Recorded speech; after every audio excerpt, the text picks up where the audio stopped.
प्रिय छात्र एवं छात्राओं, आज हम वन पथ पर का जो लास्ट पैराग्राफ आपका बचा हुआ है उसको पढ़ाने वाले हैं।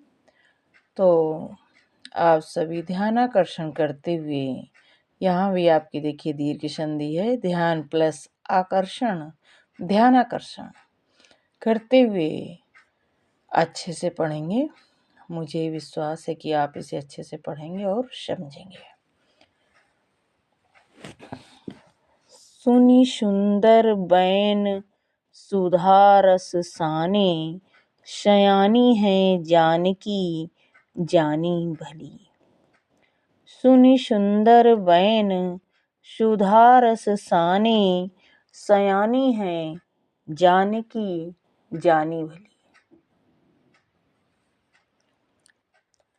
तो प्रसंग में आप यहाँ पर लिखेंगे कि वन गमन के मार्ग में, वन जा रहे हैं जिस समय, उसी समय के प्रसंग का वर्णन हुआ है। तो आप लिखेंगे कि वन गमन के मार्ग में ग्रामीण स्त्रियों को सीता द्वारा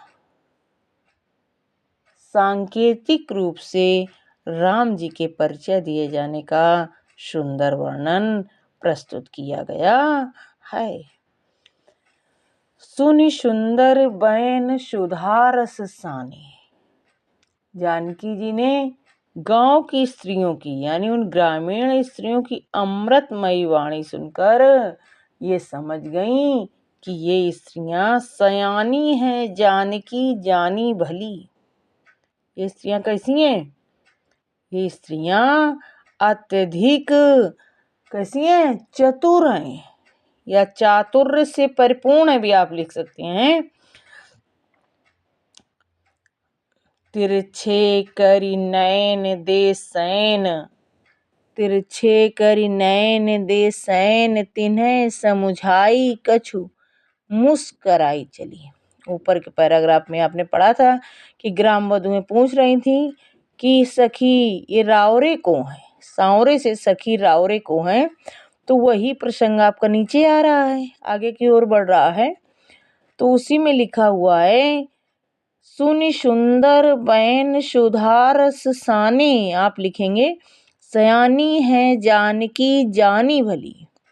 जानकी जी उनके इस चातुर्यपूर्ण वक्तव्य को जानकर, अमृतमयी चातुर्यपूर्ण वक्तव्य को सुनकर ये जान गई कि ये नारियां वाक चातुर्य में श्रेष्ठ हैं।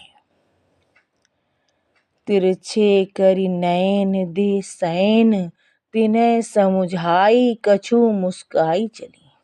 अब देखिए जानकी जी ने क्या किया, सीता जी ने क्या किया, अपने तिरछे नेत्रों से, यानी नेत्र तिरछे करके संकेतों द्वारा उन स्त्रियों को उत्तर दे दिया कि ये हमारे पति हैं। और इस तरह उत्तर देते हुए अपने नेत्र तिरछे करके इशारों द्वारा उन्हें समझा दिया कि ये मेरे पति हैं। और ये करते हुए प्रक्रिया करके वो आगे की ओर बढ़ गई। यानी उन्हें वाणी द्वारा कुछ कहने की आवश्यकता नहीं पड़ी। तिरछे करि नयन, अपने नेत्रों को तिरछा करके, दे सैन तिन्हें समझाई, इशारों द्वारा उन्हें समझाकर कि ये हमारे जो सांवले वर्ण के हैं वो हमारे पति हैं, यानी हमारे प्रीतम हैं, हमारे आराध्य हैं। इस तरह उन्होंने संकेत द्वारा उन ग्रामीण स्त्रियों को समझाते हुए, उन ग्रामीण स्त्रियों को समझाया और समझाते हुए वो आगे की ओर मुस्कुराते हुए बढ़ गईं। तुलसी तेई अवसर सोहै सबय, अवलोकति लोचन लाहुअली। तुलसीदास जी कहते हैं कि समस्त ग्रामीण स्त्रियां, जो ग्रामीण सखियां थीं, वो क्या हुआ, उस अवसर को श्रेष्ठ समझकर श्री रामचंद्र के रूप सौंदर्य का क्या करने लगी, नेत्रों को लाभ प्रदान करने लगी। यानी उस अवसर को सुअवसर समझकर तुलसीदास जी कहते हैं ऐसा सुंदर अवसर जानकर जब उन्हें मालूम हो गया कि ये राम सीता जी के आराध्य हैं, तो राम के रूप सौंदर्य को का नेत्रों द्वारा आनंद लेने लगी। अनुराग तड़ाग में भानु उदय, कहते हैं क्या हुआ, जैसे उस समय ऐसी स्थिति हुई जैसे प्रेम रूपी तालाब में राम रूपी सूर्य उदय हो गया है। बिगसी मनो मंजुल कंजकली, और समस्त कमल की समस्त कलियां, कमल की सुंदर कलियां यानी पंखुड़ियां जो हैं कमल के पुष्प की, वो कैसी हो गई, खिल गई। ग्रामीण वधुओं के जो क्या था, नेत्र रूपी कमल, ग्रामीण वधुओं के नेत्र रूपी कमल जो थे वो क्या हो गए, प्रस्फुटित हो गए, अर्थात वह क्या हो गई, उनके नेत्र आनंदित हो गए, ग्रामीण वधुओं का हृदय हर्षित हो गया।